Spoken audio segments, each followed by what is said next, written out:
Hi, it's Steve. Today we'd like to show you how to change the water tank on your GE refrigerator. A water tank is used as a reservoir to hold cold water for your water dispenser.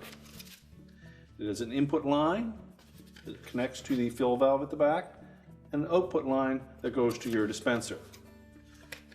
It's typically mounted in the fresh food compartment down low at the back. It's a really easy job to replace this part. Let me show you how we do it. Now, to do this repair, we will need access to both the front and the rear of the refrigerator, so we'll need to pull it forward. We'll also need to turn off the inlet water supply. We'll also want to unplug it. And you will need to remove all of the shelving in the fresh food compartment, so you need to find a place to store that while we do the repair. Once we've got it pulled out and water turned off and disconnected, we can start. This particular model has a little stop on the right-hand side of the shelves. It needs to be depressed. And then you can pull the shelf completely out, and we'll just set those aside for now.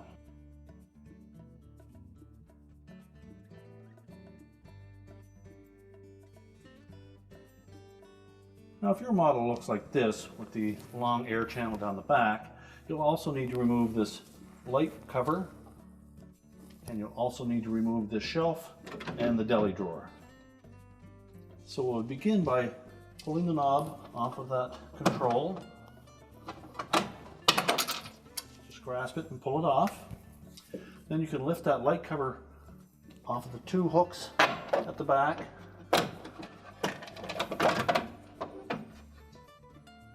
And we'll set that aside. Then simply pull the meat drawer out. Lift up on the shelf at the front, pull it forward, disengage it at the back, and we'll set that aside as well. Now our next step will be to remove this center duct, and it's held in place with just some plastic tabs on the side. So to remove it, we're just going to squeeze, pull it forward to release those tabs. Once we have it loose at the bottom, just press in on the top and remove it. Now that we've got that shelving and the air channel pulled out of the way, we're next going to remove these two lower crispers. We can start by pulling that drawer out. Set that aside, and then lift the shelf and the glass away from the holders. Pull that out, set that aside.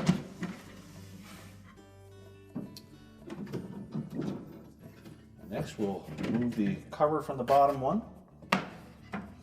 In this particular model, there's a couple little locking tabs on the side of that bottom drawer that need to be released. And you can lift that drawer off and set that aside as well. Now next, we'll remove this little control that determines how much air comes into that bottom crisper. It's held in place with 3 Phillips screws. We're just going to remove those.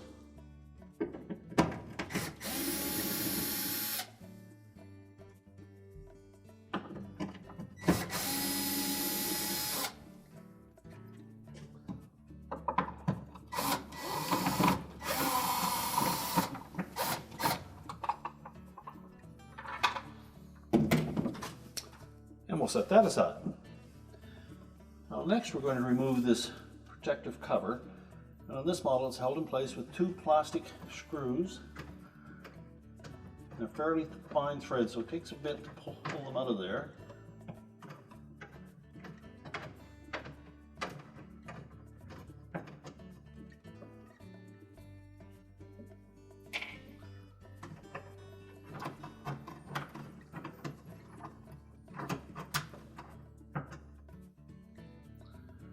Just set those aside.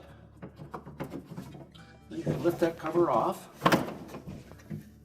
There's one slotted opening in the middle that fits over a little tab there.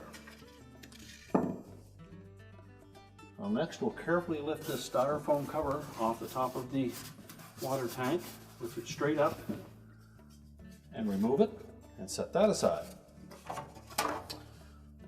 Now we can see where we have 2 more screws that secure that water tank to the back wall.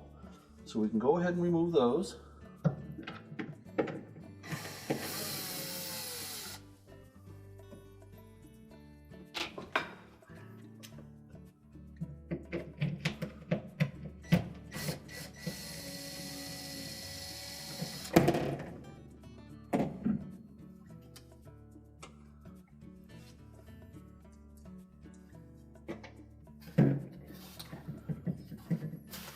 Now we're ready to disconnect both ends of that tubing. The portion that feeds the dispenser has a union underneath the front grill plate, just directly below the freezer door.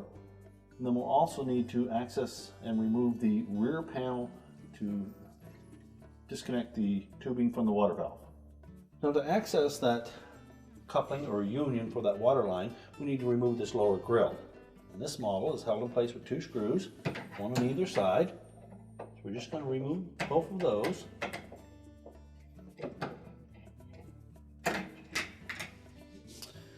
We'll need to open up the freezer door to remove the second one.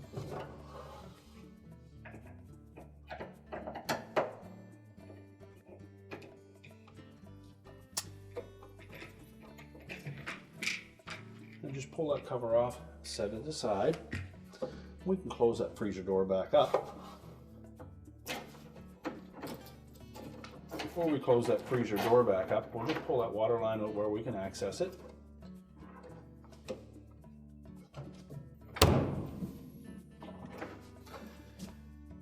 And you'll probably find some water in that line, so you'll want something to mop that up with, either an old towel or a dish. Now to release this tubing from the union, you note this little white plastic collar. We're just going to push that in towards the body of the union. And that will release the little locking tabs inside, and then we can pull the tubing out. Now we'll go to the back of the refrigerator so that we can pull that tubing out through from there. Now we have access to the back of the refrigerator. We're next going to remove this back cover. And this model is held in place with 5/16 screws, so with a nut driver or a power screwdriver, just remove those.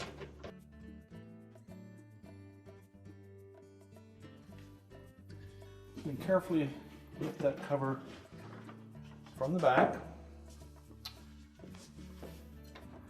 And you'll see the tubing coming out of the right-hand side of this valve. That's the input line to that water tank. It has the same style of connector as the union on the front. We're just going to press that into the body of the valve and pull the tubing out. Now to release that tubing, if you find it a little tight to get your hands in there to lift up on that collar, you can simply take out that single mounting screw for the valve. Unhook it from the side of the refrigerator frame, and then just carefully pull it out where you can get access to it.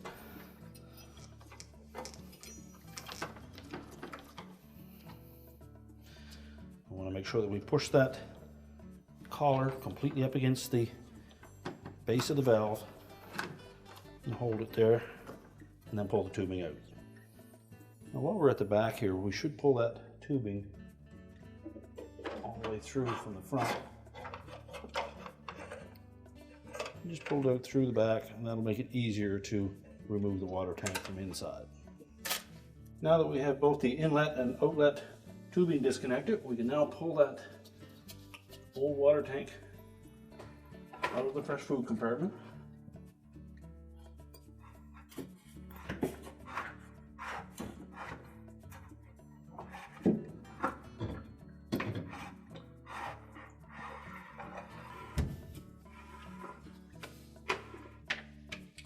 And just make sure that the grommets in the floor stayed in place.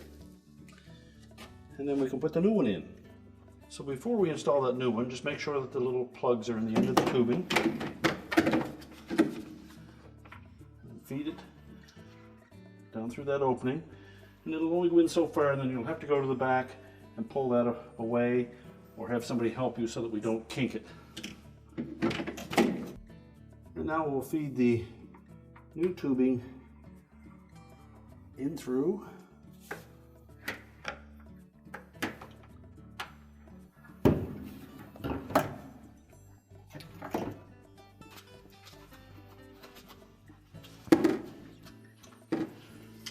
Continue to feed both of those lines in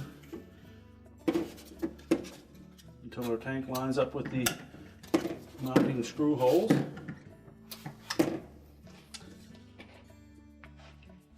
Well, next we'll install that top center screw.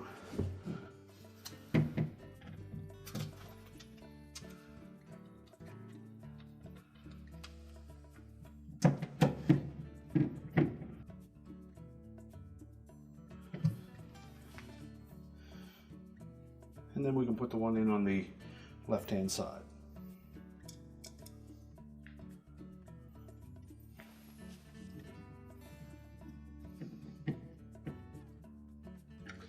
Now make sure both of those are secure.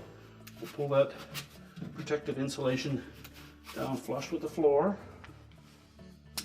And now we can connect the inlet line to the fill valve and the outlet line to the union at the front.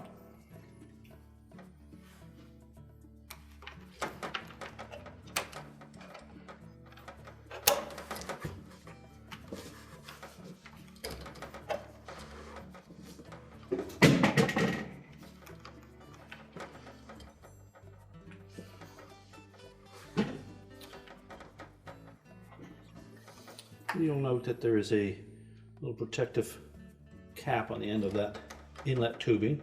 We're just going to pull that off.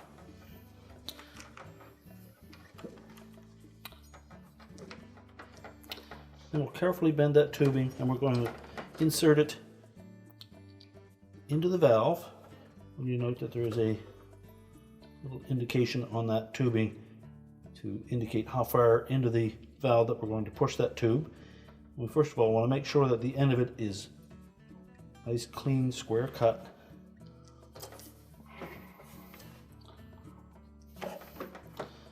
And just push it straight in. Pull back on it, a little tug, just to make sure it's engaged. And now we can go ahead and push the long tubing through the bottom of the refrigerator out to the front. Now next we're going to push that tubing through to the front. We want to make sure that we do not kink this and ensure that the protective cap is in the end. And just aim it towards the freezer door.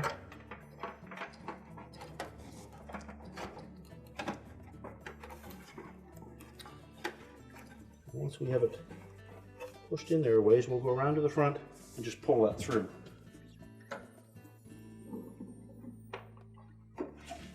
Now with it properly routed through the front, we're next going to reposition that valve and secure it to the cabinet.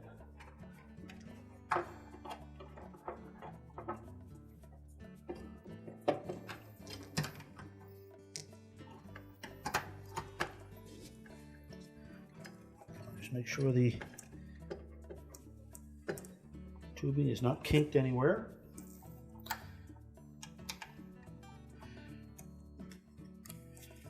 And we install the retaining screw. And now we'll go secure it to the union at the front. Now that we have the line pushed through from the back, we just need to make sure that it comes out through this opening below the freezer.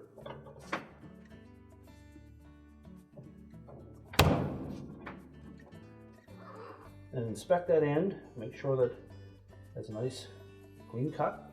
We'll pull that protective cap out. And then we're going to insert it into that union right up to that mark.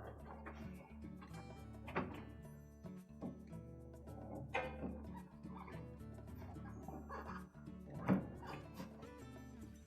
to fully insert it, give a little tug back on it, make sure that it's engaged.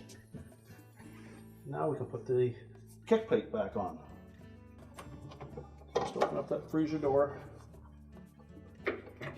Make sure that we position that wire harness and water line in behind the kick plate.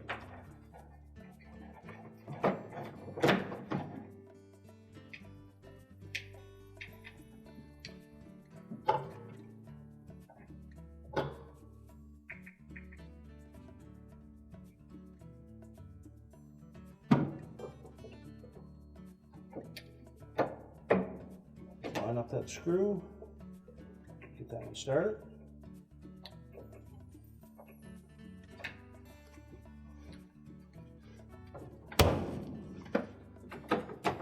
We can come over to the other side and install that one.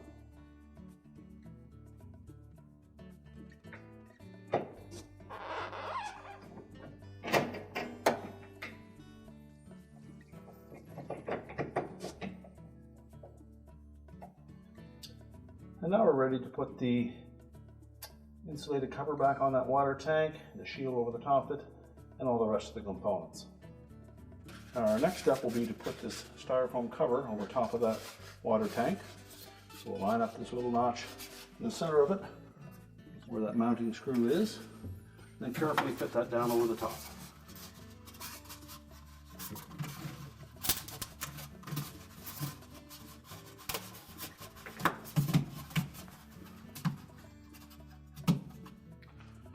Make sure it sits flush. You should just be able to see the top of that screw. Now next we're going to put that plastic cover in place. We want to put this little U-shaped notch over top of that mounting screw, the little bushing that it has on it. So line that up.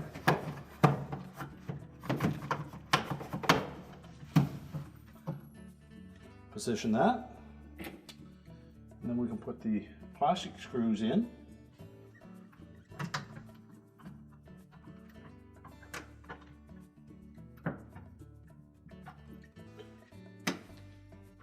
Now next we'll put the damper control in for that meat pan.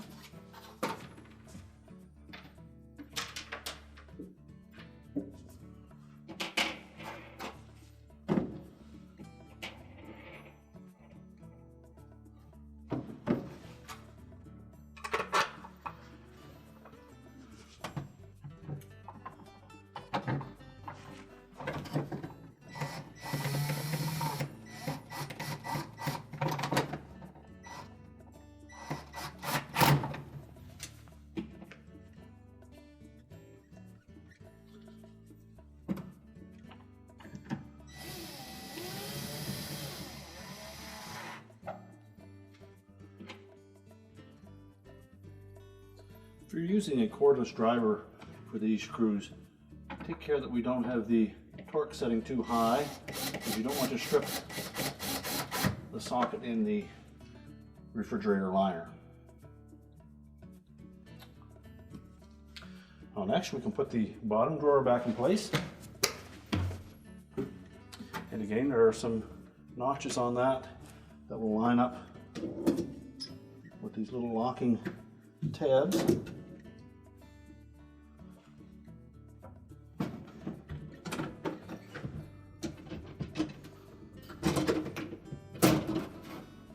Position it on the rails and then lock it in place. We'll next put the cover back on, and there are notches at the back. We'll fit onto those two studs.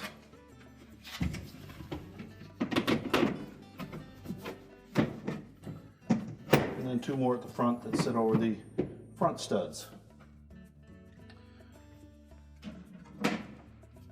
Next, we'll put in the next crisper shelf, and again there are little slots at the back that line up with the rear studs, and then it'll drop down over these slots in the front on the front studs.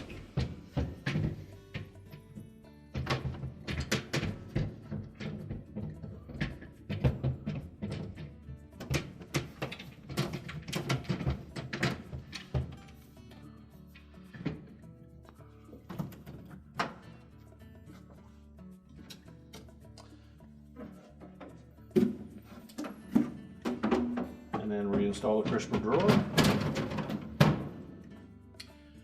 Well, next we'll put the air tower back in place. Well, next we'll put that air tower on. We want to make sure that we engage these two tabs in the bottom, and it's right across the top, with these two slotted openings on the bottom, and the three across the top. So we'll start on the bottom, line it up, get the height right, and then just press it into place.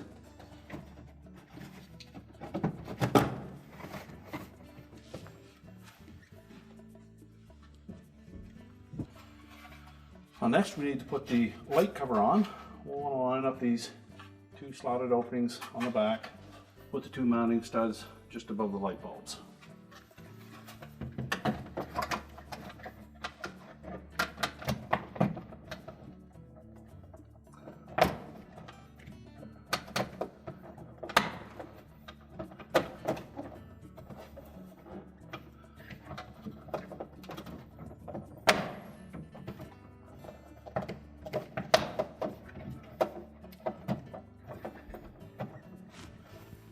Now when positioned properly, it should be just below the height of that bottom shelf molding, and the adjustment knob shaft should be right at the very top of that opening. So next we'll put the adjustment knob on.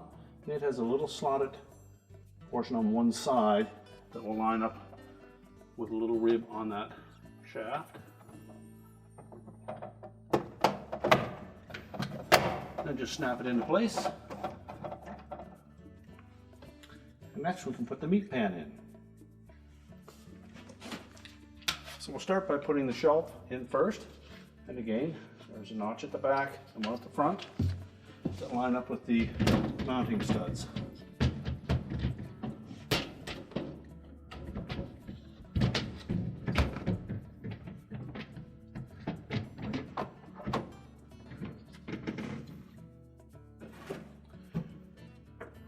And then slide the drawer into position. And then we can continue to put the rest of the shelving in.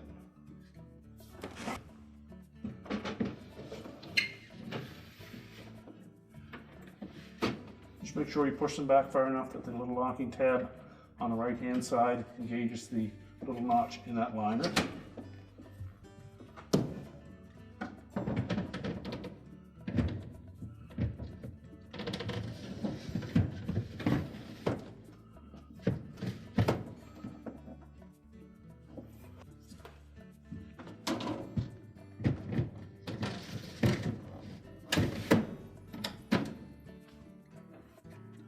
Now we're ready to connect the water supply back up to the refrigerator and turn it on and check for leaks. Now we've reconnected the inlet water supply and turned it on.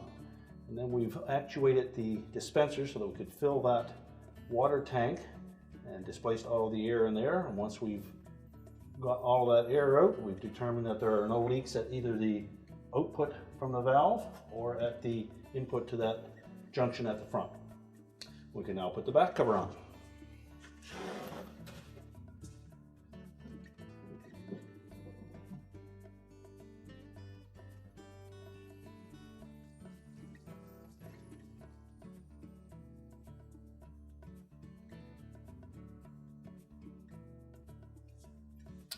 Now we're ready to push the refrigerator back into the cabinets. Now that we've put the refrigerator back into the cabinets, we've turned on the water, turned on the power, verified that we have no leaks, our repair is complete.